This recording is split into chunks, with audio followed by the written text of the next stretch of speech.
Então, falando ainda sobre diplomacia, eu quero falar sobre as malas diplomáticas.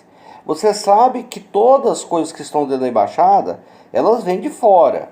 Então, essas coisas entram no Brasil mediante isenção.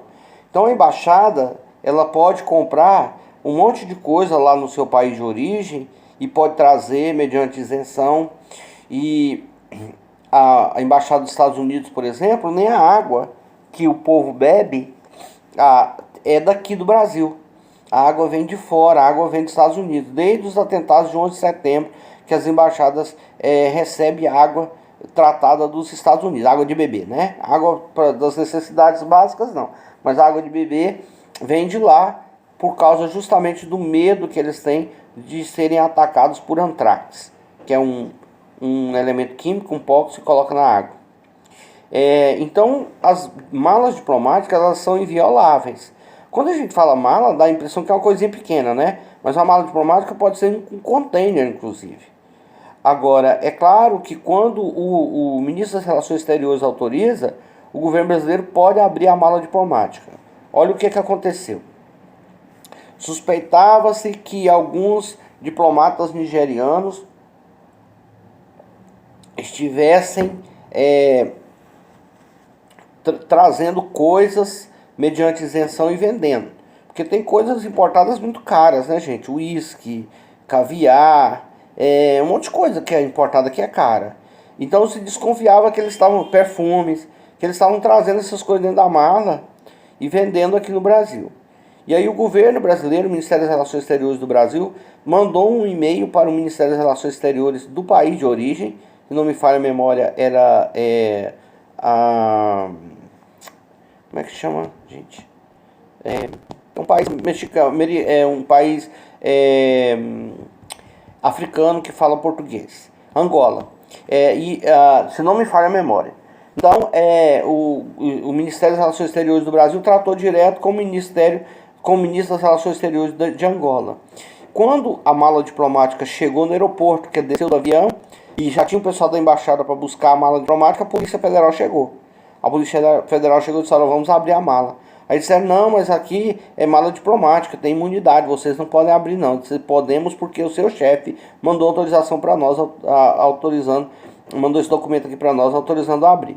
Quando abriram, tinha lá um monte de coisa que não dizia respeito necessariamente à embaixada, ou que era em quantidade muito grande para ser utilizado na embaixada. Tipo 15 garrafas de uísque, 20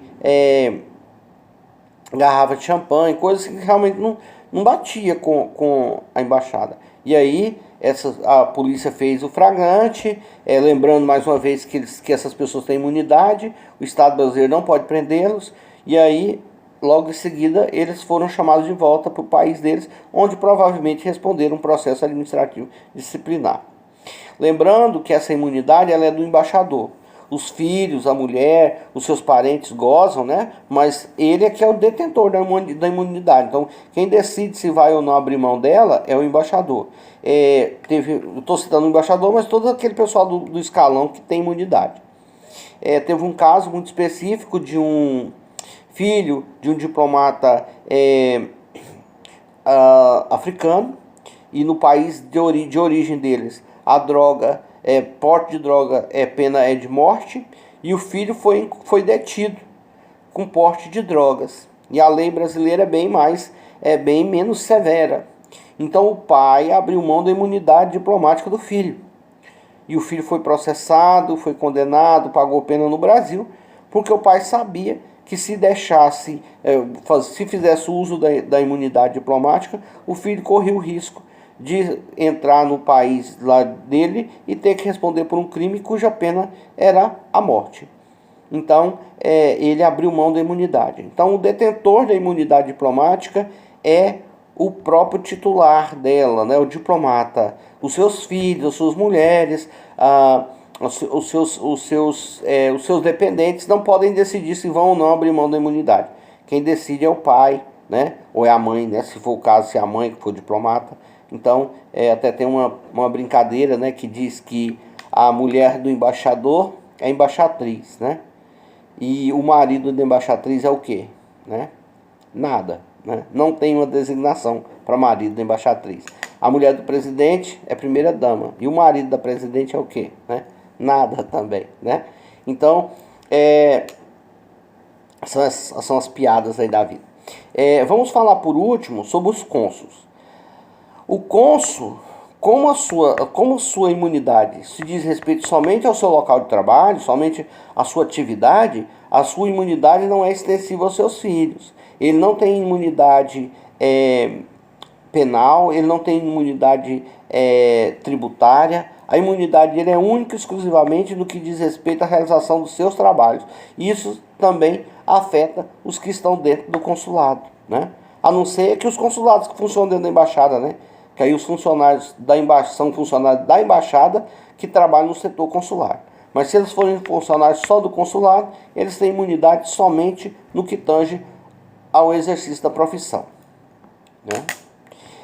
Como eu prometi para vocês, mais adiante eu vou marcar um outro momento e vou falar sobre a criação do Estado de Israel e também vou falar sobre o surgimento do islamismo, para você poder entender um pouco mais por que o Estado vive sempre em conflito, né? O Estado de Israel com os seus vizinhos.